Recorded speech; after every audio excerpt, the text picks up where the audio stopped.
आज आपण चर्चा करणार आहोत बुद्धाचे महापरिनिर्वाण या विषयासंदर्भात. सर्वप्रथम मी प्रॅक्टिस मेडिटेशन ग्रुपचे सर्व पदाधिकारी, विशेषतः लाडे मॅडम आणि बाकीचे संयोजक मंडळी, तुम्हा सर्वांचं मनपूर्वक आभार मानतो की तुम्ही मला ही संधी दिली. आणि आज आपण चर्चा करणार ज्या विषयावर आहोत तो विषय म्हणजे बुद्धाचं महापरिनिर्वाण. एक थोडंसं कठीण आणि थोडंसं समजायला सोपं जावं म्हणून मी साध्या सोप्या पद्धतीनं तुमच्या पुढे हा विषय मी मांडणार आहे. आणि हा जो विषय मी तुमच्या पुढे मांडत आहे हा बुद्धाचं महापरिनिर्वाणासंदर्भात दिग्घ निकायामध्ये एक सूत्र आलेलं आहे, महापरिनिर्वाण सूत्र. त्या सूत्राच्या आधाराने मी तुमच्या पुढे आजची ही मांडणी करत आहे. तर आपण असं म्हटलं जातं की बुद्ध आणि त्याचा धम्मग्रंथ या ग्रंथाच्या पहिल्या पानावर बाबासाहेब कोट करतात, सुखो बुद्धानुपादो. म्हणजे काय, तर सुखकर आहे बुद्धाचा जन्म, सुखकर आहे सद्धम देसना, सुख संघस सामगी आणि समगान तपोसुख. धम्मपदातील ही पहिली गाथा बाबासाहेब तिथे अत्यंत सुंदरतेनं त्याची मांडणी करतात, बुद्ध आणि त्याचा धम्म या ग्रंथाच्या पहिल्या पानावर. याचा अर्थ एवढाच आहे की सुखद आहे बुद्धांचा जन्म, सुखकर आहे त्यांचा धम्मोपदेश, सुखकर आहे संघ एकता आणि सुखद आहे समूह तपस्या. बोधिसत्व बाबासाहेब या गाथेत असं म्हणतात, सुखो बुद्धानुपादो. म्हणजे नेमकं काय असतं, का बाबासाहेब असं म्हणतात, तर हजारो वर्षाच्या अंधकारानंतर बुद्धांचा जन्म होत असतो आणि बुद्धांचा जन्म हा दुर्मिळ असतो. ते जन्मग्रहण करतात, ज्ञान प्राप्ती करतात, लोकांना धम्मोपदेश देतात, निर्वाणाच्या मार्गावर लोकांना स्थापित करतात. आणि त्यामुळंच मानव समाजाचं कल्याण साधलं जातं. आणि म्हणूनच बाबासाहेब असं म्हणतात की सुखो बुद्धानुपादो किंवा धम्मपद गाथेमध्ये हा संदर्भ जो आलेला आहे तो या आशयाचा आहे की बुद्ध जेव्हा या भूमीवर धम्मचक्र गतिमान करतात तर त्याच्यामुळं देवता मनुष्यांचं कल्याण होत असतं, त्यांना सन्मार्ग प्राप्त होत असतो, निर्वाणाचा साक्षात्कार होत असतो आणि या जन्म मृत्यूच्या फेऱ्यातून मनुष्य मुक्त होत असतो, एक प्रकारे तो सुखी होत असतो. तर बुद्ध जे काही बोलतात ते मानवाच्या हितासाठी असतं. तो धम्म विनय असतो. बुद्ध धम्म आणि विनय आपल्याला शिकवतात आणि याचा परिणाम आपण असा पाहतो की ब्रह्मसंपत्ती असेल, राजे बिंबिसार असेल, प्रसेनजित राजा असेल, अनाथ पिंडक असेल, हे सर्व आणि इतर राजे ते बुद्धाला शरण जातात. आणि बुद्धांच्या महापरिनिर्वाणानंतर सुद्धा आज 2600 वर्षानंतरही आपण त्या स्थळांना भेटी देतो आणि निर्वाण प्राप्तीकडे वाटचाल करण्याचा आपण प्रयत्न करत असतो. तर बुद्ध धम्म हा काय सांगतो, तर बुद्ध धम्म हा करुणा, मैत्री आणि बंधुभाव आपल्याला शिकवतो. मानवाचं कल्याण साधण्यासाठी बुद्ध आणि त्यांचा जो धम्म आहे हे एक अनमोल रत्न आहे. म्हणजे ती रत्न आपण जसं म्हणतो की बुद्ध, धम्म आणि संघ हे अनमोल रत्न आहे, असं आपल्याला एकंदरीत दिसून येतं. तर सर्वप्रथम आपण माहिती करून घेऊया की महापरिनिर्वाण म्हणजे नेमकं काय असतं. तर महापरिनिर्वाण म्हणजे काय, तर हजारो वर्षामध्ये शब्दाचे अर्थ बदलतात.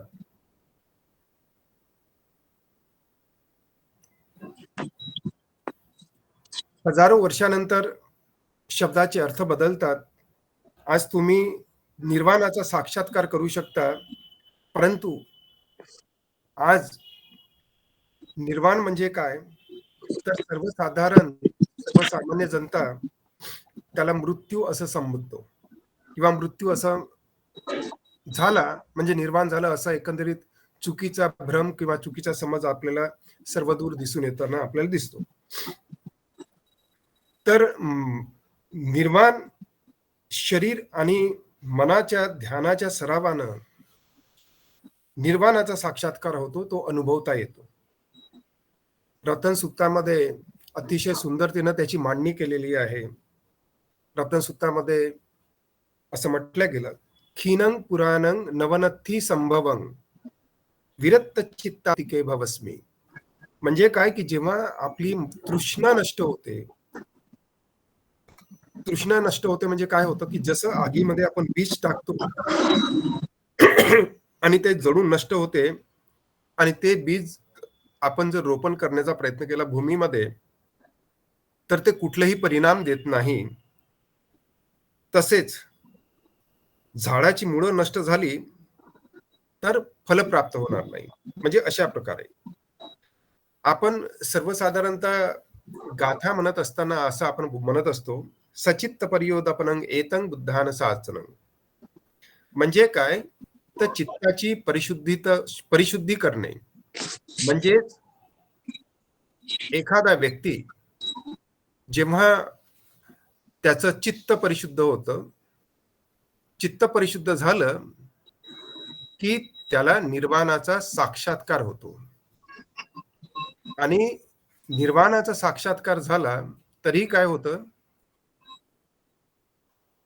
की चित्त परिशुद्ध झालं, परंतु शरीर आहे. आणि जोपर्यंत शरीर आहे, तोपर्यंत हा शरीराचा प्रवास सुरू राहतो. म्हणजे काय, की चित्त परिशुद्ध झालं, तरी शरीर असल्याकारणानं त्याला जगावं लागतं आणि शेवटी काय होतं, की हे जे पंचस्कंद, ज्या शरीर ज्यानं बनलेलं आहे, ते पंचस्कंद म्हणजे शरीर आहे, वेदना आहे, संज्ञा आहे, संस्कार आहे, वियान आहे आणि शरीर असतं. म्हणजे चालतो तर आपल्याला पायाला कधी काही दगड लागतो, काय होतं, थंडी वाजते, गरमी होते, भूक लागते, तर हे शरीर आहे.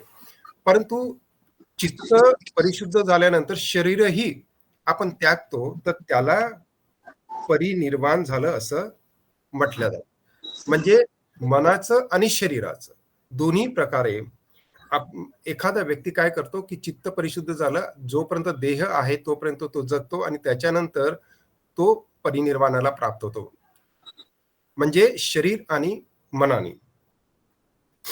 तर महापरिनिब्बाणामध्ये याची सुरुवात कशी होते, या सुत्ताची, ते आता आपण पाहूया. तर बुद्ध राजगृह येथून त्यांचा प्रवास सुरू होतो आणि राजगृहामध्ये बुद्ध असताना तिथे अजातशत्रू आपल्या एका भिक्षाकार ब्राह्मणाला बुद्धांकडे पाठवतो आणि विचारणा करायला सांगतो. कारण काय की अजातशत्रूने अनेकदा वैशालीवर आक्रमण केलं, परंतु त्याला यश प्राप्त झालं नव्हतं. परंतु पुन्हा त्याच्या मनामध्ये वैशालीवर लढाई करून ती जिंकायची आहे आणि त्याच्यामुळे तो आपल्या वर्षाकार ब्राह्मणाला बुद्धांकडे पाठवतो, विनंती करतो, की "तू जा आणि बुद्धांना वंदन करून माझ्याकडून तू असं सांग, की अ, मी आता वैशालीवर आक्रमण करणार आहे आणि अ, ती माहिती तू दिल्यानंतर बुद्ध काय बोलतात, ते तू ऐक आणि नंतर येऊन तू मला सांग." त्याच्याप्रमाणे बुद्धांकडे वर्षाकार ब्राह्मण जातो आणि सांगितल्यानंतर म्हणजे याची अभिलाषा जी अजातशत्रूची असते, त्यांच्यावर आक्रमण करण्याची, तर बुद्ध म्हणतात, की वैशालीला जिंकणं फार कठीण आहे. त्याचं कारण ते विशद करतात, की ते सत्य अपरिहानीय धम्माचं तंतोतंत पालन करतात. म्हणजे ते एकत्र येतात, एकत्र बसतात, एकत्र निर्णय घेतात आणि कुठलेही काम एकजुटीने पार पाडत असतात. त्याच्यामुळं त्यांच्यावर विजय प्राप्त करणं कठीण आहे.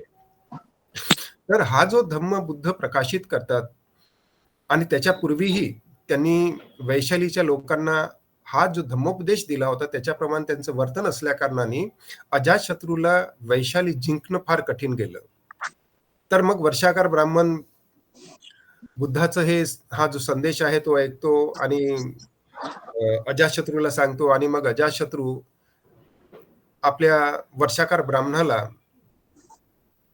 जाणीवपूर्वक आपल्या देशातून हद्दपार करतो आणि वैशालीला पाठवतो आणि वैशालीमध्ये जाऊन हा वर्षाकार ब्राह्मण तिथे वैशालीच्या लोकांमध्ये फूट कशा पद्धतीने पाडतो आणि ते राज्य कसं जिंकतो, हा नंतरचा इश्यू आहे. तर त्याच्यानंतर मग बुद्ध पाटलीपुत्राला जातात. कोटीग्राम या गावामध्ये गेल्यानंतर अनेक लोकं त्यांना भेटतात आणि विचारणा करतात, की आमचे पूर्वज जे मरण मृत्यू झालं किंवा जे आता आमच्यामध्ये नाहीत, तर ते आता कुठे असतील? तर बुद्ध काही प्रश्नांची उत्तरं देतात, की त्यांचा जन्म आता कुठे झाला वगैरे. अशा पद्धतीची चर्चा त्या ठिकाणी झालेली दिसते. मग त्याच्यानंतर बुद्ध पाटलीपुत्राहून वैशाली नगरीला येताना आपल्याला दिसतात आणि वैशाली नगरीला आल्यानंतर ते अ, आम्रपालीच्या नाही हां, आम्रपालीच्या आम्रवनामध्ये थांबतात आणि आम्रपालीची कथा मी मागे तुम्हाला सांगितली आहे. त्याच्यामुळे मी त्याची पुन्हा इथे उजळणी करत नाही. परंतु एक गोष्ट मात्र निश्चित सांगतो, की तिथे बुद्ध थांबलेले असताना आम्रपाली बुद्धांना आमंत्रित करते. स्वतःच्या घरी भोजनाचं निमंत्रण देते आणि त्याच वेळेस तिचं निमंत्रण स्वीकारल्यानंतर तिथे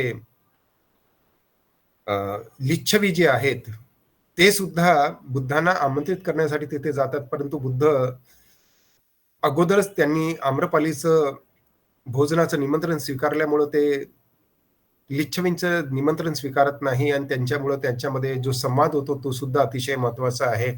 तर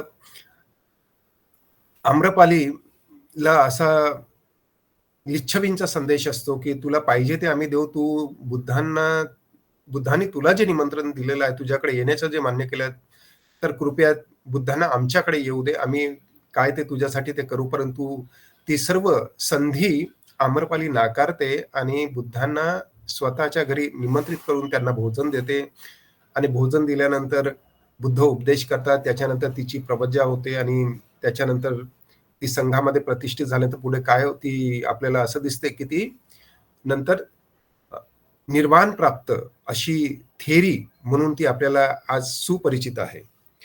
तर त्याच्यानंतर ते वैशालीमध्ये थांबतात आणि वैशालीमध्ये भिक्षाटन करतात आणि वैशालीमध्ये एकदा थांबलेले असताना ते चापल चैत्यामध्ये जेव्हा ते राहत असतात आणि चापल चैत्यात ते अंथरुणावर बसतात व एका बाजूला बसलेल्या आनंदाला बुद्ध म्हणतात, "आनंदा, ही जी वैशाली आहे, ही नगरी फार रमणीय आहे आणि येथील चैत्य सुद्धा फार रमणीय आहेत."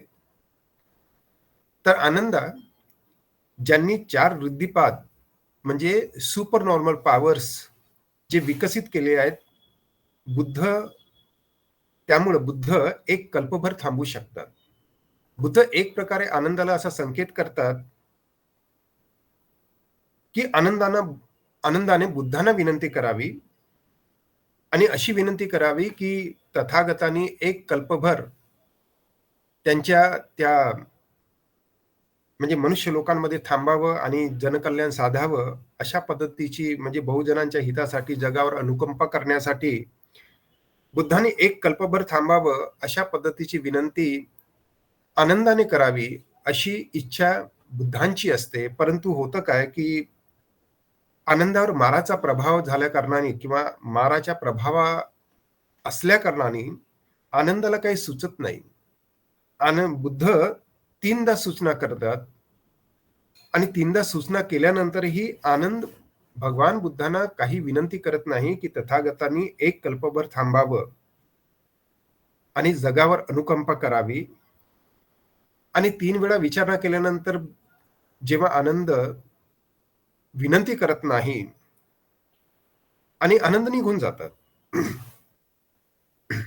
आनंद निघून गेल्यावर मार बुद्धांकडे येतो आणि म्हणतो, "हे भगवंत, हे सुगत, आता आपण परिनिब्बाणाला प्राप्त व्हावं.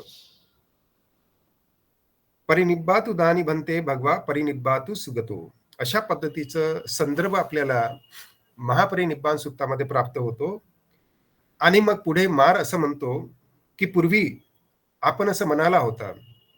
तर हा जो संदर्भ आहे बुद्धत्व प्राप्तीनंतरचा, की बुद्धांना बुद्धत्व प्राप्ती झाल्यानंतर मार त्यांच्याकडे जेव्हा गेला होता, तर तेव्हा त्यांनी बुद्धांना विनंती केली होती, की आपण आता परिनिर्वाणाला प्राप्त व्हा. तर त्यावेळेस बुद्ध त्याला माराला असं म्हणाले होते, की जोपर्यंत माझे भिक्षू संघ सुयोग्य ज्ञानी होत नाही, बहुज्ञानी होत नाही, धम्म सिद्धांत चांगल्या प्रकारे शिकवून सांगणारा होत नाही, दुसऱ्यांच्या विचारांचं खंडन करून धम्म प्रकाशित करणारे होत नाही, तोपर्यंत मी काही परिनिब्बाणाला प्राप्त होणार नाही. आणि अशा पद्धतीचं वचन बुद्धांनी त्यावेळेस त्यांना दिलेलं असतं. आणि आता बुद्ध चापाल चैत्यामध्ये बसलेले आहेत आणि आनंदांनी विनंती केलेली नाही आणि मार आता बुद्धांपुढे आलेला आहे आणि मार आता म्हणतो, की आता भगवान सुगत, आपण आता परिनिर्वाण प्राप्त करावं. परिनिब्बातु सुगतो. अशा पद्धतीचं वर्णन आपल्याला दिसतो.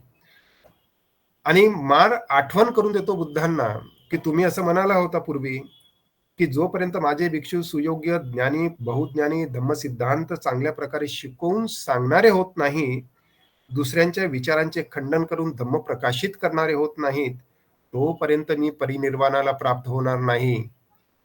आता तर तुमचा श्रावक संघ सुयोग्य, अभ्यासू, बुद्धिमान, ज्ञानी, बहुश्रुत आणि धम्माचा उपदेश करणारा आहे. आता भगवंतांनी परिनिब्बाणाला प्राप्त व्हावं. परिनिब्बाणाची वेळ आता आलेली आहे. तेव्हा तथागत बुद्ध माराला म्हणतात,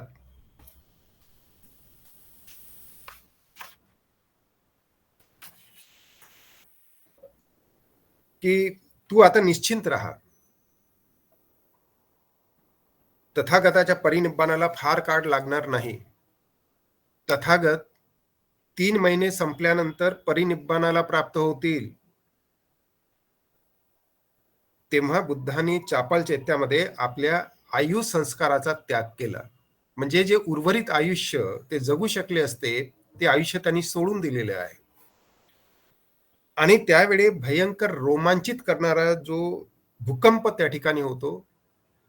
देवता वाद्य वाजवतात आणि हा सगळा प्रकार पाहून आनंद जो बाहेर गेलेला असतो तो धावत पडत बुद्धांकडे येतो आणि विचारणा करतो, की काय आश्चर्य आहे म्हणते. काय झालं, भूकंपाचं काय कारण आहे आणि देवाने ही वाद्य का वाजवलेली आहेत? अशा पद्धतीची विचारणा आनंद बुद्धांकडे येऊन करतो. आता तुम्हाला इथे थोडंसं आश्चर्य याचं वाटत असेल, की बुद्ध 3 महिन्या अगोदर घोषणा करतात चापाल चैत्यामध्ये, की 3 महिन्यानंतर बुद्धांचं परिनिर्वाण होणार आहे. आणि काही लोकांना असं वाटत असेल, की हे असं कसं शक्य आहे आणि असं होऊ शकते का? असे अनेक प्रश्न तुमच्या मनामध्ये येऊ शकतात. परंतु बुद्ध भूतकाळ, वर्तमान आणि भविष्य जाणत असतात.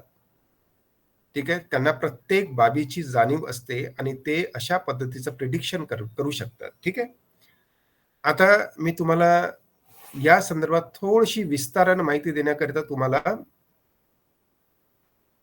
बुद्ध आणि त्याचा धम्म या ग्रंथाकडे घेऊन चालतो, की बाबासाहेब मृत्यूपूर्व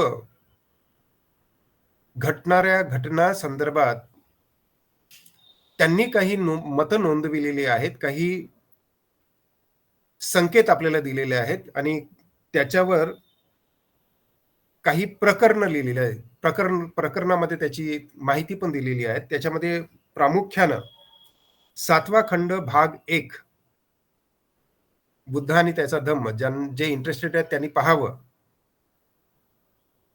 की भगवान बुद्ध आणि सारीपुत्ताची भेट, अंतिम भेट, यशोधरेची भेट आणि महाप्रजापती गौतमी यांची शेवटची बुद्धांसोबत झालेली भेट या कशी झाली आणि त्यांनी कशा पद्धतीनं मृत्यूपूर्व घोषणा केली, त्याची माहिती बाबासाहेब बुद्ध आणि त्याच्या धम्मग्रंथात मध्ये आवर्जून देतात. आता मी तुम्हाला काही रेफरन्स मी वाचून दाखवतो त्याच्यामधले. जसं मी तुम्हाला सांगितलं, की 7वा खंड भाग 1 मध्ये 5वं प्रकरण, भगवान बुद्ध आणि सारीपुत्त यांची भेट, यांची अंतिम भेट या शीर्षकाखाली बाबासाहेब काय लिहितात? तर भगवान बुद्ध श्रावस्तीच्या जेतवनात गंधकुटीमध्ये होते त्यावेळेस हा जो संवाद आहे इथे बाबासाहेब लिहितात, की तिथे 500 भिक्खूसह सारीपुत्त तिथे आला आणि भगवंतांना अभिवादन करून सारीपुत्त म्हणाला, की पृथ्वीवरील आपल्या जीवनाचा अंतिम दिवस समीप आलेला आहे. भगवान बुद्ध आता आपणाला देह त्यागाची परवानगी देतील काय? भगवान बुद्ध सारिपुत्ताला विचारतात, की परिनिर्वाणासाठी त्याने स्थान निश्चित केलेले आहे का, की कुठे परिनिर्वाण घेणार आहे? तर सारिपुत्त म्हणतो, मगध देशातील नालक नावाच्या गावी माझा जन्म झालेला आहे. ज्या घरात माझा जन्म झाला ते घर अजूनही तिथे आहे. ते माझे घर माझ्या परिनिर्वाणासाठी मी निवडले आहे. भगवान बुद्ध म्हणाले, प्रिय सारिपुत्ता, तुला बरे वाटेल ते कर. भगवान बुद्धांच्या चरणावर डोके ठेवून सारिपुत्त म्हणाला, आता हे सेंटेन्स महत्वाचं आहे, इन्व्हर्टेड कॉमामध्ये कोट केलेलं आहे. आणि सारिपुत्त म्हणतोय, आपल्या चरणवंदनाच्या प्रतिष्ठेच्या एकमेव आशेसाठी 1 सहस्त्र कल्पापर्यंत मी पारमितांचा अभ्यास केला होता. माझी ही इच्छा आता सफळ झालेली आहे आणि त्यामुळे माझ्या आनंदाला पारावार उरला नाही. आता हा मृत्यूपूर्वीचा जो संवाद आहे आणि सारिपुत्त असं म्हणतो, की मी तथागतांच्या चरणवंदनेच्या एकमेव आशेसाठी 1 सहस्त्र कल्पापर्यंत मी पारमितांचा अभ्यास केला होता. आणि आता ती माझी इच्छा पूर्ण झालेली आहे. मला भगवंतांच्या पायावर डोकं टेकवता आलं. ही जी इच्छा आहे ती आता सफल झालेली आहे. आणि आता पुन्हा आपले दर्शन होणार नाही, असं म्हणून तो आपल्या नालक या गावी निघून जातो. आणि तिथे त्यांचं निधन होतं. आणि निधनानंतर सारिपुत्ताचं जे अस्थिधातू आहेत, त्या बुद्धांकडे नंतर आणण्यात आला. अशा पद्धतीची माहिती आपल्याला या ग्रंथातून प्राप्त होते. भगवान गौतम बुद्धां म्हणजे बुद्ध आणि त्याचा धम्म या ग्रंथामध्ये हा रेफरन्स आलेला आहे. त्याच्यानंतर दुसरा रेफरन्स आपल्याला मिळतो, की माता पुत्रांची पती पत्नीची अंतिम भेट, सप्तम खंड भाग 1 मध्येच, की आपल्या मृत्यूपूर्वी महाप्रजापती व यशोधरा यांची भगवान बुद्धांशी भेट होऊ शकली. कदाचित ही त्यांची अंतिम भेट असावी. महाप्रजापती त्यांच्या जवळ गेली आणि तिने त्यांची पूजा केली, म्हणजे बुद्धांकडे गेली. तिने कृतज्ञतेने त्यांचे आभार मानले, कारण त्यांनी तिला सद्धम्माने प्राप्त होणारे समाधान दिले होते. कारण तिला आध्यात्मिक जन्म लाभला होता. कारण त्यांच्यामुळे तिच्या शरीरात धम्माचा विकास झाला होता. कारण त्यांच्याच धम्मरूपी दुधाचे पान तिने केले होते. कारण त्यांच्याच साह्याने तिने भवसागर पार केला होता. बुद्धाची जननी समजली जाण्यात तिचा केवढा मोठा तरी गौरव झाला होता. आणि नंतर तिने आपली विनंती त्यांच्यापाशी सादर केली. आता बुद्धांकडे महाप्रजापती गौतमी काय बोलते हे आता आपण वाचूया. आता या देहाचा त्याग करून मृत्यूचा स्वीकार करावा अशी माझी इच्छा आहे. हे दुःखनाशीन भगवान, मला हे करण्यास अनुमती दे. अशा पद्धतीची विनंती आपल्याला महाप्रजापती बुद्धांपुढे करताना दिसते. त्याच्यानंतर यशोधरा म्हणते, यशोधरेने भगवान बुद्धांना उद्देशून म्हणाले, की मी किती आता 78 वर्षाची झालेली आहे. त्यावर भगवान बुद्ध म्हणाले, की त्यांचेही आता 80वे वर्ष सुरू आहे. यशोधरेने सांगितले, की आजची रात्र ही तिची अखेरची रात्र आहे. महाप्रजापतीपेक्षा तिचा स्वर अधिक संयमित होता आणि महाप्रजापती प्रमाणे तिने त्यांच्याशी मरणाची अनुमती मागितली नाही किंवा त्यांच्याकडे जाऊन त्यांचा आश्रय याचीही याचना केली नाही. उलट ती त्यांना म्हणाली, की मीच माझे आश्रयस्थान आहे. तर थोडक्यात म्हणजे काय, की जे सोतापन्न असतात किंवा जे धम्म मार्गावर असतात त्यांना आपल्या मृत्यूची चाहूल अगोदरच लागते. आणि इथे तर हे भगवान गौतम बुद्ध आहेत, की जे 3 महिन्या अगोदर ते त्यांच्या परिनिर्वाणाची घोषणा करतात. आणि घोषणा केल्यानंतर या भूमीवर भूकंपासारखा म्हणजे भूकंप येतो, देव वाद्य वाजवतात, असे संदर्भ आपल्याला काही मिळतात. आणि मग बुद्ध पुढे सांगतात, जेव्हा आनंद विचारतो ना, की काय कारण आहे की भूकंप झालेल्या देवानी वाद्य वाजवलेली आहेत, तेव्हा बुद्ध त्यांच्या विस्ताराची 8 कारणं हे समजावून सांगतात आणि ही 8 कारणं तुम्ही महापरिनिब्बाण सूक्तामध्ये ते वाचू शकता. त्यापैकी काही कारणं म्हणजे जी 8ही कारणं आहेत, ते मी तुमच्यापुढे मांडतो आणि ही कारणं सांगत असताना बुद्ध काय म्हणतात, तर पृथ्वी पाण्यावर स्थापित आहे, वारा आकाशामध्ये स्थापित आहे. ज्यावेळी मोठ्याने वारे वाहतात, तेव्हा पाणी उसळत असतं आणि पृथ्वी ही कंपायमान होत असते. कारण पृथ्वी पाण्यावर स्थिर आहे. श्रमण ब्राह्मण चित्ताच्या आंतरिक सामर्थ्याला जेव्हा प्राप्त होत असतात, म्हणजे अर्हत होत असतात, त्यामुळे पृथ्वी कंपित होत असते, प्रकंपित होत असते. कारण त्याने पृथ्वी पाण्याची साधना केली असते आणि बुद्धांनी तर 40 प्रकारचे कमठान दिलेले आहेत आणि हे बुद्धांचे योग बल असतात, की ज्याच्या योग बलाने ही पृथ्वी कंपायमान होत असते. ठीक आहे. तिसरं कारण जे आहे ते बोधिसत्व जेव्हा तुषित लोकातून मातेच्या गर्भामध्ये प्रवेश करतात, त्यावेळी पृथ्वी प्रकंपित होत असते. अलौकिक प्रकाश उत्पन्न होत असतो. आता हे जे चित्र आहे, हे चित्र तुम्हाला लेण्यांमध्ये किंवा बऱ्याचशा ठिकाणांमध्ये, शिल्पांमध्ये हे तुम्हाला पाहता येतं, की कशा पद्धतीनं बोधिसत्व महामायेच्या कुक्षीमध्ये जन्मग्रहण करतात. त्यावेळेस सुद्धा पृथ्वी प्रकंपित होत असते, अलौकिक प्रकाश उत्पन्न होत असतो. जेव्हा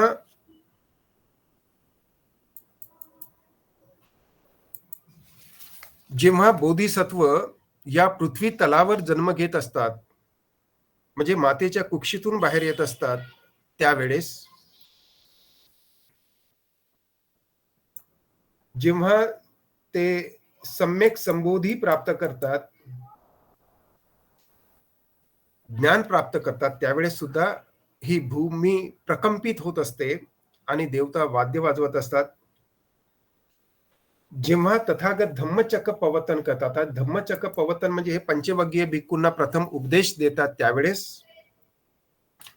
जेव्हा बुद्ध आयु संस्काराचा त्याग करतात, म्हणजे इथे तुम्हाला मार दिसतो आणि बाजूला बुद्ध बसलेले दिसतात आणि माराच्या विनंतीवरून बुद्ध आपल्या आयु संस्काराचा त्याग करतात.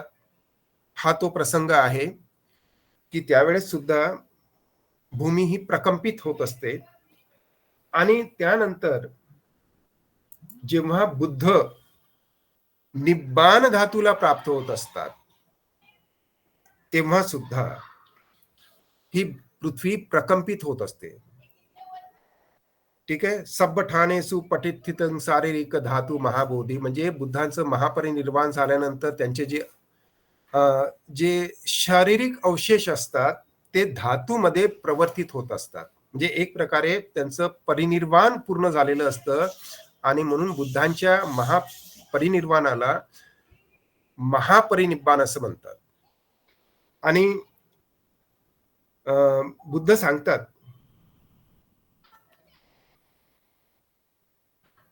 की कशामुळं ही पृथ्वी कंपायमान होत असते, देवता वाद्य वाजवत असतात किंवा नैसर्गिक बदल कसे होत असतात आणि त्याची कारणं बुद्धांनी या ठिकाणी विशद केलेली आहेत. आणि त्यानंतर आपण पाहतो, की वैशालीतून मग भंडाग्राम येथे ते येतात. ठिकठिकाणी ते चारिका करत एका गावावरून दुसऱ्या ठिकाणी जात असतात आणि ते आता पावा इथे पोहोचतात.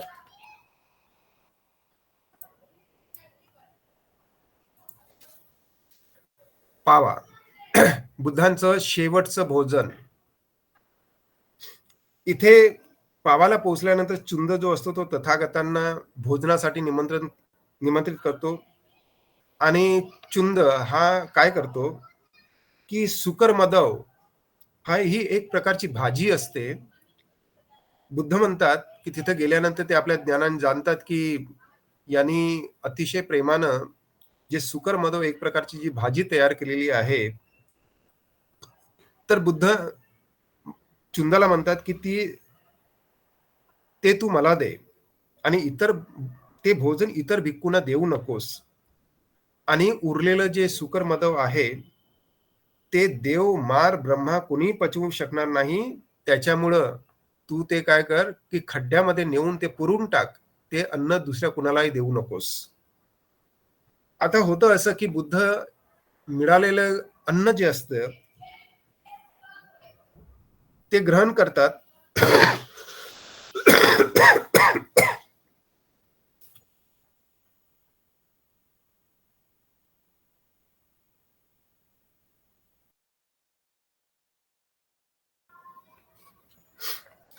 सॉरी जरा. तर आपण हे पाहतो की चुंद ते अन्न इतर कुठल्याही भिक्खूंना देत नाही आणि ते जमिनीमध्ये पुरवून टाकतो. परंतु जे अन्न सुकरमाधव बुद्ध जे ग्रहण करतात त्याच्यामुळं बुद्धांना भयंकर रोग असा होतो. रक्त पडतंय, असह्य वेदना होत असतात आणि ते स्मृती संपतजन्य राहून त्याच्यावर मात करतात. हा रेफरन्स बुद्ध आणि त्याचा धम्म या ग्रंथामध्ये आलेला आहे की कशा पद्धतीने बुद्ध आपल्या विकारांवर मात करतात, स्मृती संप्रजन्य राहून कशा पद्धतीने मात करता येतं याचा संदर्भ आपल्याला बुद्ध आणि त्याचा धम्म ग्रंथामध्ये सुद्धा दिसून येतो. आता दुसरी एक कथा या संदर्भात जी घटना आहे ती घटना धम्मपद अठ्ठकथेमध्ये एक संदर्भ आलेला आहे.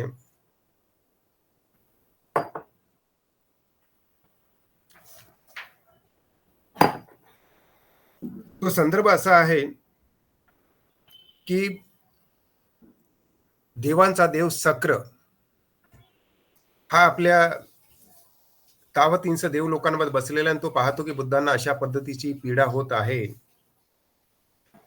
तर देवराज इंद्र हा जाणतो आणि तो स्वतः छोटं रूप धारण करून बुद्धांकडे येतो आणि बुद्धांकडे आल्यानंतर बुद्धांचे पाय चेपायला लागतो आणि भगवंत त्याला विचारतात की कोण आहेस तू? तेव्हा तो सांगतोय की मी शक्र आहे.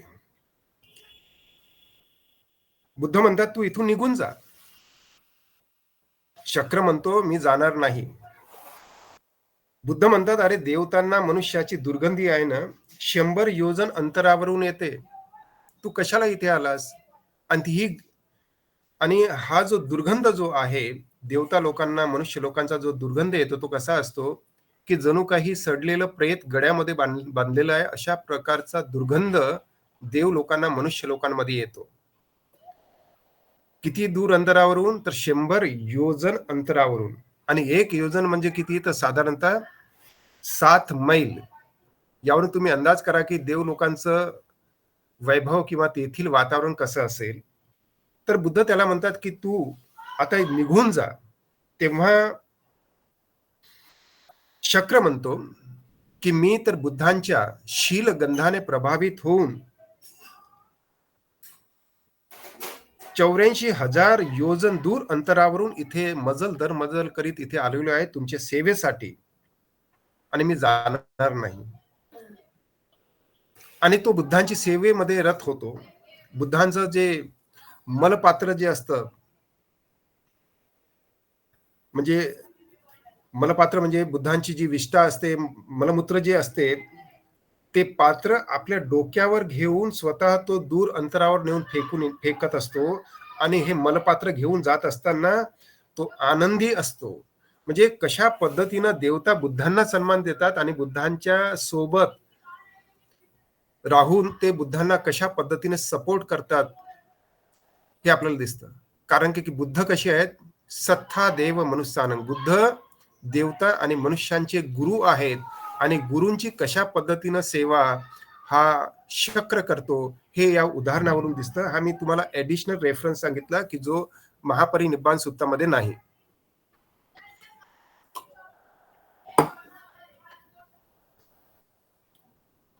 आणि तुम्हाला हा संदर्भ शक्रवस्तू धम्मपद अठ्ठकथेमध्ये तुम्हाला वाचता येईल जो मी तुम्हाला सांगितलं. त्याच्यावरून आणखी एक अनुमान आपल्याला काढता येतं की मनुष्य लोकांपासून तावतींच देवलोक हे 84,000 योजन दूर अंतरावर आहे. ठीक आहे, आपण आता पुढे जाऊया. नंतर बुद्ध मजल दर मजल करत ते कुशीनगराला पोहोचतात. तेथे बुद्ध आनंदाला म्हणतात की या 2 शाल वृक्षांमध्ये अंथर, म्हणजे तू आता तिथं अंथरून टाक, मी थकलेला आहे. तेव्हा आनंद 2 शाल वृक्षांच्या मध्ये अंथरतो आणि बुद्ध उत्तर दिशेकडे डोकं करून डाव्या कुशीवर सिंह शय्येमध्ये लेटतात. आणि हा निसर्गाचा चमत्कारच आहे, की त्यांच्या अंगावर साल वृक्षांची फुलं पडतात. आकाशातून दिव्य मंदार फुलं पडतात, कारण का की देवता सुद्धा त्यांचं पूजन करतात. दिव्य चंदन आकाशातून पडत होतं, दिव्य संगीत वाजत होतं. आणि बुद्धांची जी काया आहे, एक तर ती जेव्हा बुद्धत्व प्राप्त होतं तेव्हा त्यांची काया अतिशय प्रकाशमान असते, आणि जेव्हा ते महापरिनिब्बाणाला प्राप्त होत तेव्हा त्यांची काया अतिशय प्रकाशमान होत असते.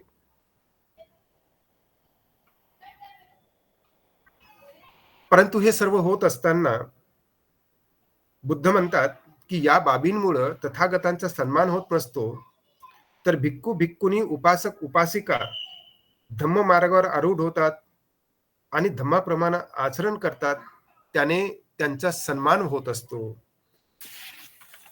अशा पद्धतीची माहिती आपल्याला या सूत्रातून प्राप्त होते.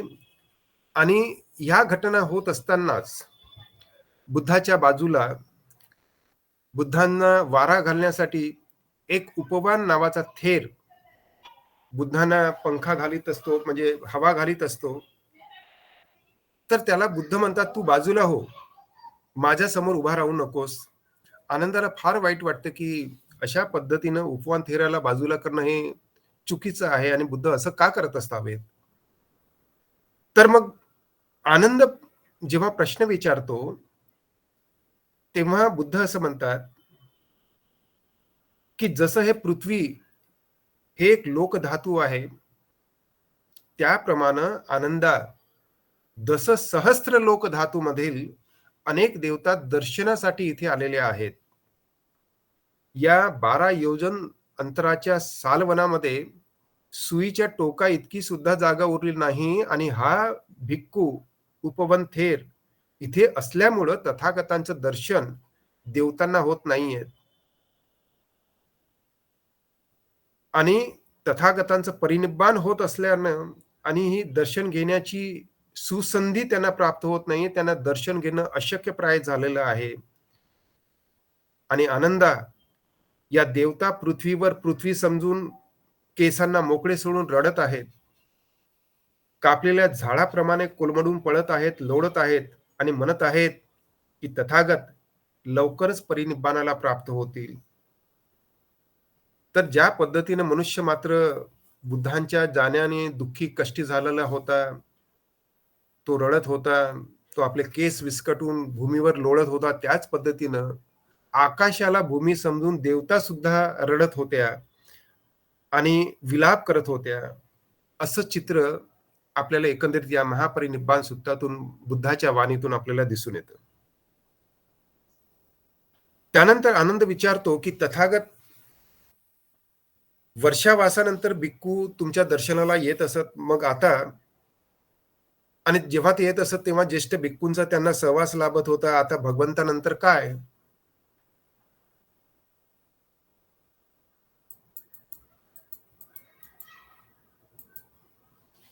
तर मग बुद्ध सांगतात, की हे जे 4 स्थळं आहेत, जिथे बुद्धांचा जन्म झाला, ते लुंबिनी. बुद्धांचा जन्म झाला या अर्थाने, की सिद्धार्थ गौतमांचा जन्म झाला, ते लुंबिनी. जिथे बुद्धांना ज्ञान प्राप्त झालं, ते बुद्धगया. जिथे बुद्धांनी धम्मचक्र प्रवर्तित केलं, ते म्हणजे सारनाथ. आणि जिथे बुद्ध निब्बाण धातूला प्राप्त झाले, ते म्हणजे कुसिनारा. या 4 स्थळांना जेव्हा श्रावक, श्राविका, उपासक, उपासिका प्रसन्न मनाने या स्थळांना भेट देतील, आणि भेट दिल्यानंतर ते मृत्यूला प्राप्त होतील, तेव्हा ते सुगती प्राप्त करतील. म्हणजे प्रत्येक उपासक, उपासिका, भिक्खू, भिक्खुनींनी काय करायला हवं, की हे जे 4 स्थळं जे आहेत, हे कशी आहेत, की बुद्धांबद्दल श्रद्धाभाव व्यक्त करण्यासाठी, मनामध्ये संवेग उत्पन्न करण्यासाठी आणि सुगती प्राप्त ज्यांना करून घ्यायची आहे, त्यांनी या 4 स्थळाला भेटी द्याव्यात, असं बुद्ध महापरिनिब्बाण सुत्तामध्ये म्हणतात. मग आपण हे सुद्धा पाहतो, की बुद्ध जेव्हा श्रावस्तीमध्ये यायचे, लोकांना भेटायचे आणि बुद्ध श्रावस्तीमधून निघून गेल्यानंतर लोकांना फार बेचैनी होत होत असे. त्यांना असं वाटायचं, की आता इथे बुद्ध नाहीत आणि ती खंत त्यांच्या मनामध्ये राहत होती आणि तेव्हा आपण पाहतो, की श्रावस्तीमध्ये बुद्ध नसायचे आणि लोकांना पूजेसाठी काही स्थान नसायचं. काय करावं हा त्यांच्यासमोर मोठा प्रश्न होता. तर तेव्हा आनंदाने मूळ बोधिवृक्षाचं बीज हे श्रावस्तीमध्ये ते रोपित करून तिथे बोधिवृक्ष उत्पन्न झालेलं आपल्याला दिसून येतो आणि बुद्धांनी त्या झाडाखाली ध्यान केल्याचं आपल्याला दिसतं आणि आजही तुम्ही जर श्रावस्तीमध्ये गेलात, तर तिथे तुम्हाला आनंदाने लावलेलं बोधिवृक्ष आजही तुम्हाला त्या ठिकाणी दिसून येतं. तर अशी अनेक स्थळं आज आपल्याला दिसून येतात, परंतु प्रामुख्यानं बुद्धांनी या 4 स्थळासंदर्भात जी माहिती दिली, ती माहिती अशीच सांगते, की प्रसन्न मनाने उपासक, उपासिकांनी, भिक्षू, भिक्षुणींनी या स्थळाला भेटी द्याव्यात आणि ते सुगती प्राप्त करतील. त्याच्यानंतर आनंद बुद्धांना विचारतो, की आनंद बुद्धांना विचारतो, की तथागतांच्या शरीरासोबत कशाप्रकारे व्यवहार केला पाहिजे? त्यांच्या देहासंदर्भात कशा संदर्भ देहावर कशा प्रकारे अंतिम संस्कार करायला पाहिजे? तर बुद्ध म्हणतात, "आनंदा, ज्याप्रमाणे चक्रवर्ती राजाच्या शरीरासोबत आचरण केले जाते, तसेच नवीन कापड आणि कापूस 500 वेळा गुंडाळायचं शरीराभोवती आणि ते गुंडाळल्यानंतर त्या शरीराला लोखंडाच्या तेल दोणीमध्ये ठेवायचं. म्हणजे जी मोठी डोणी मोठी डोणी घ्यायची, की ज्याच्यामध्ये तेल असेल. त्या डोणीमध्ये ते बुद्धांचं शरीर 500 वेळा कापूस आणि कापडानं गुंडाळलेलं जे शरीर असेल, ते त्या तेलाच्या द्रोणीमध्ये ठेवायचं आणि त्यावर झाकण ठेवून सुगंधित लाकडांनी चिता बनवून अग्नी द्यावी आणि त्याच्यानंतर त्याच्यावर स्तूप बनवून म्हणजे बुद्धांचे जे शरीर अवशेष असतील, त्याच्यावर नंतर स्तूप बनवून माला, गंध, विलेपन म्हणजे माला म्हणजे पुष्प, गंध म्हणजे सुगंधी द्रव्य आणि पूजा साहित्याने त्याचं वंदन करावं आणि बुद्ध पुढं असंही सांगतात, की स्तूप कुणाकुणाचे बनवावे. तर पूर्वीच्या काळी स्मशानामध्ये स्तूप असायचे. परंतु नंतर आपण पाहतो, की बुद्धांनी काय सांगितलं, की चौरस्त्यामध्ये महत्त्वाच्या ठिकाणी स्तूप असावेत आणि ते स्तूप कुणाकुणाचे असावेत? तर एक म्हणजे सम्मा संबुद्ध, दुसरं पच्चेक बुद्ध, तिसरं तथागतांचे श्रावक म्हणजे अरहंत, अग्रश्रावकही तुम्ही म्हणू शकता. चक्रवर्ती राजा यांचे स्तूप उभारावेत असं बुद्ध या महापरिनिब्बाण सुत्तातून आपल्याला समजावून सांगतात. आणि मग तथागत आनंदाला सांगतात, की तू आता काय कर, की तू कुशीनगरच्या मल्लांना जाऊन सांग, सूचना दे, की आज रात्रीच्या शेवटच्या प्रहरी तथागतांचं परिनिर्वाण होणार आहे. आणि त्याच्याप्रमाणे आनंद मल्लांना जाऊन सांगतो कुशीनगरच्या, की तथागतांचं पहाटे-पहाटे परिनिर्वाण होणार आहे. आणि ती सूचना दिल्यानंतर ते सगळे लोक शोकाकुल होतात, आक्रोश करतात, रडतात आणि सहकुटुंब ते बुद्धांना येऊन भेटतात. शेवटचं वंदन करताना आपल्याला दिसतात. आणि हे सुरू असतानाच आता बुद्धांचं महापरिनिर्वाण होणार आहे.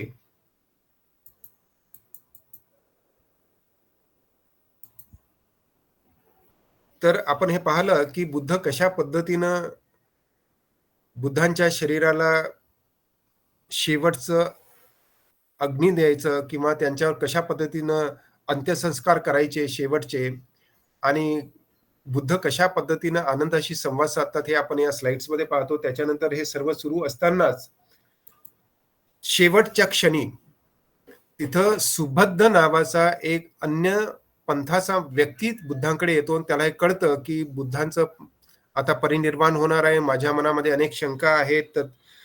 तर अ, तो बुद्धांना येऊन भेटतोय आणि बुद्धांना काही प्रश्न विचारतो आणि बुद्ध त्यांना प्रवज्जित करतात त्या ठिकाणी. आणि आपण जेव्हा कुशीनगरमध्ये जी मोठी महापरिनिर्वाण अवस्थेमधली जेव्हा मूर्ती पाहतो तेव्हा हा सुभद्र त्या ठिकाणी आपल्याला बुद्धांकडे तोंड करून बसलेला दिसतो मध्यभागी. तर बुद्ध शेवटची जी प्रवज्य आहे ती सुभद्राला देतात आणि त्याला प्रवज्जित करतात. अशा पद्धतीची माहिती आपल्याला या सुत्तातून प्राप्त होते. आणि तथागत शेवटचा संदेश देतात. आणि तथागत शेवटचा संदेश देतात.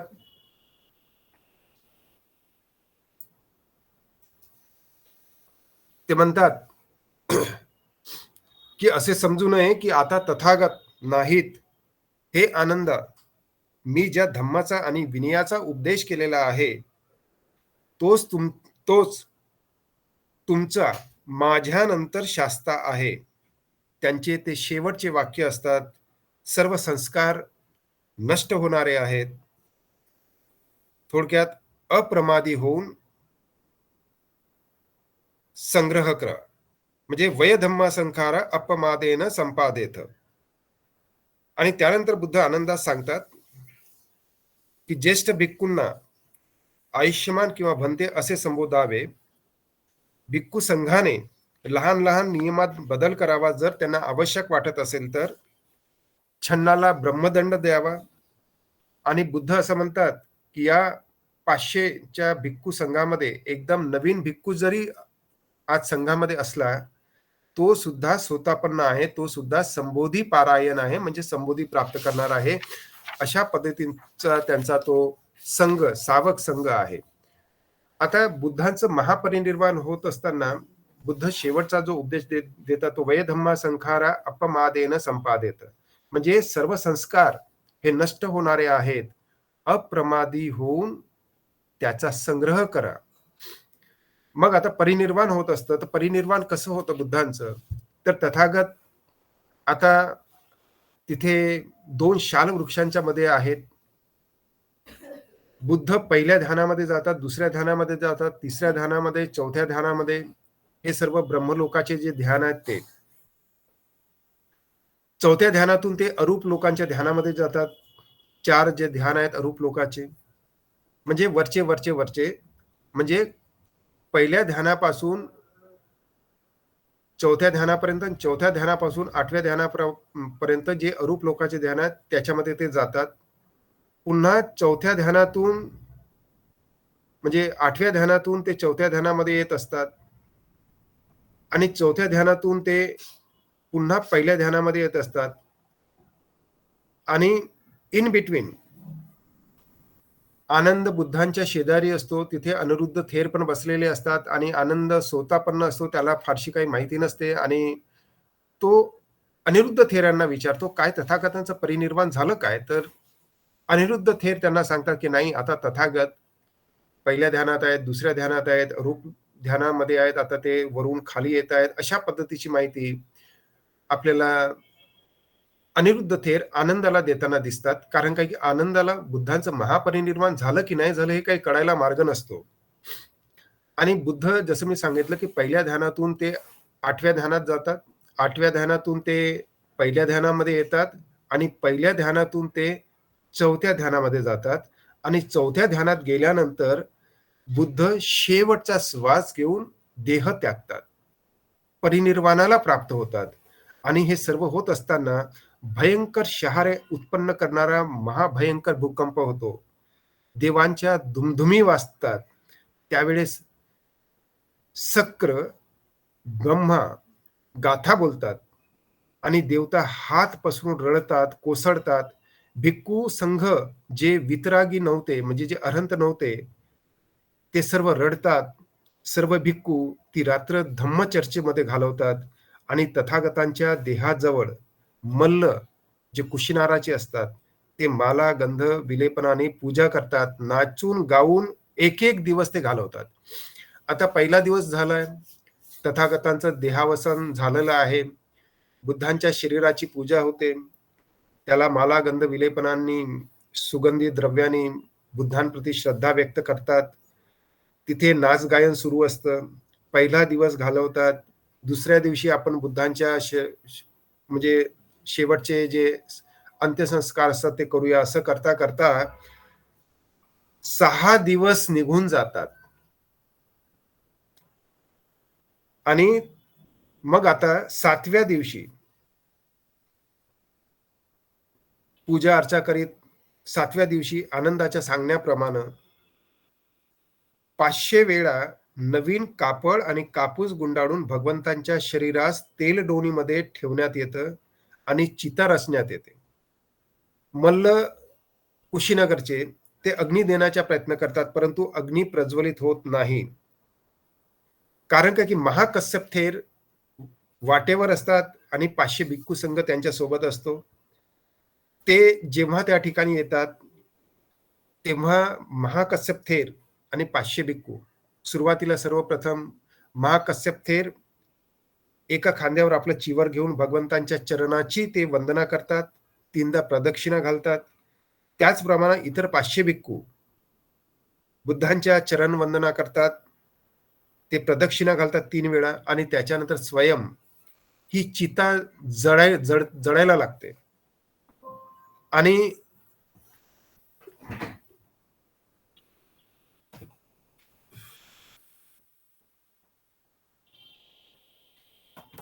सॉरी, 1 मिनिट, मी जरा बॅटरी डाऊन झाली. मी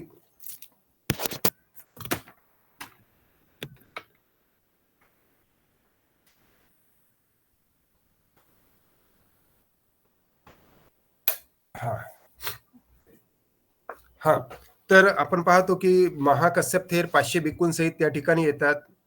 500 भिक्खू त्या ठिकाणी बुद्धांची चरणवंदना करतात, 3 वेळा प्रदक्षिणा घालतात आणि त्याच्यानंतर चिता प्रज्वलित होते. आणि सुरुवातीला प्रज्वलित का होत नाही, असाही प्रश्न तुमच्या मनामध्ये येत असेल. तर देवता हा प्रत्येक वेळेस त्याच्यामध्ये ती प्रज्वलित होऊ नये, कारण काय की महाकश्यप थेर यायचे असतात आणि यांना मल्लांना घाई झालेली असते. त्याच्यामुळे देवता त्याच्यामध्ये इंटरफेअर करतात. ते अग्नी प्रज्वलित करतात, परंतु ती अग्नी प्रज्वलित होऊ देत नाही. हे देवता लोक हे सर्व कार्य करत असतात. यावरून हे आपल्याला दिसून येतं. तर आपण असं पाहतो की अग्नी दिल्यानंतर जे पात्र असतं ते हॅलो हॅलो, काही अडचण आहे का? ओके कंटिन्यू करा सर. ओके, तर मग बुद्धांच्या देहाला अग्नी दिल्यानंतर पहिलं आणि शेवटचं जे वस्त्र असतं ते जळत नाही. बाकी मात्र सर्व वस्त्र ते जळून जातात. आणि त्या वेळेस आकाशातून पाण्याचा धारांचा वर्षाव होतो आणि ती चिता शांत होते. आता आपल्याला आणखी एक लक्षात येतं की बुद्धांनी याच ठिकाणी का बरं महापरिनिर्वाण घेतलंय किंवा महापरिनिर्वाणाला हीच जागा का निवडली, तर त्याचे संदर्भात बुद्ध स्वतः सांगतात की जेव्हा आनंद प्रश्न विचारतो की या निर्जन अशा जंगलामध्ये आपण महापरिनिर्वाणाला का प्राप्त होता, आपण दुसऱ्या ठिकाणी का नाही घेत, जसं आता राजगृह आहे, श्रावस्ती आहे वगैरे इतर ठिकाणी का घेत नाही. तर बुद्ध आनंदाला महासुदर्शन सुत्तामध्ये आणि इव्हन महापरिनिर्वाण सुत्तामध्ये असं सांगताना दिसतात की आनंद, चक्रवर्ती सम्राट म्हणून 6 वेळा याच ठिकाणी मी देहत्याग केलेला आहे आणि बुद्ध म्हणून मी शेवटचा देहत्याग कुशीनगर मध्येच करीत आहे. आणि जेव्हा बुद्धांचं परिनिर्वाण होतो तेव्हा शक्र एक गाथा बोलतो, अनिच्चावत संखारा उपादय वय धम्मिनो उपजित्वा निरुज्जंती ते संग उपसमो सुखोती. म्हणजे सर्व संस्कार अनित्य आहेत, उत्पन्न आणि नष्ट स्वभावाचे आहेत, त्याचे शांत होणे हे सुखकारक असते. अशा पद्धतीची गाथा शक्र बोलतोय. शक्र म्हणजे तावतींचा देव लोकांचा राजा, किंग. आणि आपण पाहतो की नंतर बुद्धांच्या अस्थीसाठी नंतर भांडणं होताना आपल्याला दिसतात. अजातशत्रू, शाक्य, बुली, पावानगरीचे मल्ल, कुशीनगरचे मल्ल, वैशालीचे लिच्छवी, रामगामचे कोलीय, पिपली वनाचे मौर्य, हे सगळे बुद्धांच्या अस्थि धातू आपल्याला प्राप्त व्हाव्यात म्हणून शस्त्रसज्ज होऊन येतात आणि म्हणतात की बुद्ध हे आमच्यासाठी श्रद्धास्थान आहे.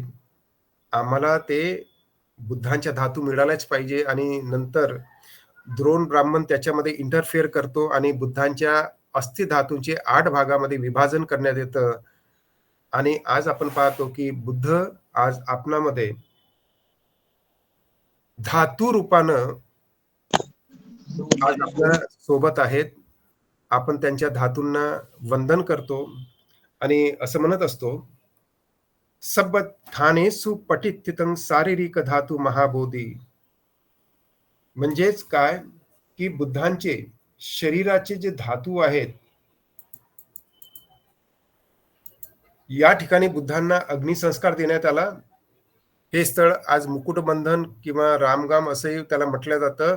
या ठिकाणी बुद्धांना अंतिम संस्कार करण्यात आलेत आणि अंतिम संस्कारानंतर बुद्धांच्या धातूचं कशा पद्धतीने विभाजन झालं, कुठे कुठे त्या धातू स्थापित झाल्यात बुद्धांच्या महापरिनिर्वाणानंतर, त्याचा एक आढावा म्हणजे असा की अजातशत्रूने बुद्धांच्या धातूवर राजगृह येथे स्तूप उभारलं, शाक्याने कपिलवस्तू येथे, अल्लकप्पाच्या बुलींनी अल्लकप्प येथे स्तूप उभारलं, वेठद्वीप ब्राह्मणांनी वेठद्वीप येथे उभारलं, पावानगरीच्या मल्लांनी पावा येथे उभारलं, कुशीनगरच्या मल्लांनी कुशीनगर येथे, लिच्छवीच्या लोकांनी वैशाली येथे, रामगामच्या कोलियांनी रामगाम येथे आणि पिप्पलीवन मौर्यांना ते तिथे गेले थोड्या कालावधीनंतर आणि त्यांना तिथे फक्त कोळसाच मिळाला, तर त्यांनी कोळशावर सुद्धा अंगार स्तूप बांधल्याचं आपल्याला दिसतं. आणि द्रोण ब्राह्मणानं ज्या द्रोणीमध्ये बुद्धांवर अंत्यसंस्कार करण्यात आले होते त्याच्यावर स्तूप बांधला. आणि अशा प्रकारे बुद्धांच्या धातूचं बुद्धांच्या महापरिनिर्वाणानंतर 8 भागामध्ये विभाजन करून त्या बुद्धांच्या धातू स्थापित करण्यात आल्या. आणि आज त्या जगभरामध्ये आपल्याला बुद्धांच्या धातू दिसून येतात आणि त्यांना आपण सदैव वंदन करत असतो. असं म्हणत, सब ठाणेसु पठित्थितं शारीरिक धातू महाबोधी. तर आजचं हे जे व्याख्यान होतं महापरिनिर्वाण सूक्तावर, ते मी आता या ठिकाणी समाप्त करतो. तुमचे काही प्रश्न असतील तर निश्चित आपण चर्चा करूया 2-4 प्रश्नांवर आणि थांबूया. साधू साधू साधू साधू. छान. साधू साधू